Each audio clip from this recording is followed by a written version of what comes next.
పిల్లలకు విద్యాబుద్ధులు నేర్పించడంతో పాటు క్రమశిక్షణగా తీర్చిదిద్దాల్సిన తండ్రి ఆ కొడుకు పట్ల విలన్గా మారాడు. చిన్న తప్పుకే పెద్ద శిక్ష వేసి పైశాచిక ఆనందం పొందాడు. చదువు రావటం లేదని అల్లరి చేస్తున్నాడని కొడుకుపై దాష్టికానికి ఉడికట్టాడు ఓ తండ్రి.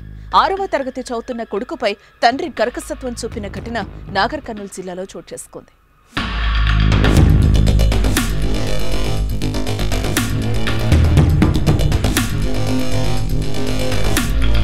నాగర్ కర్నూలు జిల్లా కొల్లాపూర్ పట్టణంలోని ఓ కాలనీకి చెందిన బాలుడు స్థానిక పాఠశాలలో 6వ తరగతి చదువుతున్నాడు.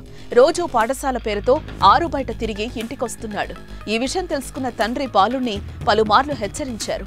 అయినా బాలుడు అలాగే వ్యవహరించడంతో కోపంతో ఊగిపోయాడు. కుమారుణ్ణి భయపెట్టే ప్రయత్నం చేశాడు. ఓ గోనె సంచిలో కట్టుకుని పట్టణానికి సమీపంలోని శివాలయం ఎదుట ఉన్న మల్లపురాజు కుంటకు తీసుకువెళ్లారు. అక్కడ కుంటలోని నీటిలో ముంచి లేపుతూ పాఠశాలకు వెళ్తావా లేదా, ఇందులోనే వేయమంటావా అంటూ కుమారుణ్ణి హెచ్చరించారు.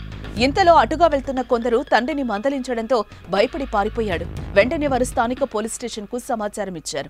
ఈ ఘటనపై తల్లిదండ్రులను పిలిపించిన పోలీసులు కౌన్సిలింగ్ ఇచ్చారు. మరోసారి ఇలా చేస్తే కఠిన చర్యలు తీసుకుంటామని హెచ్చరించారు. దీనికి అది ఆటోలో తీసుకుపోయి వేస్తున్నాడు. ఏంది అన్న కుక్క అంటున్నాడు.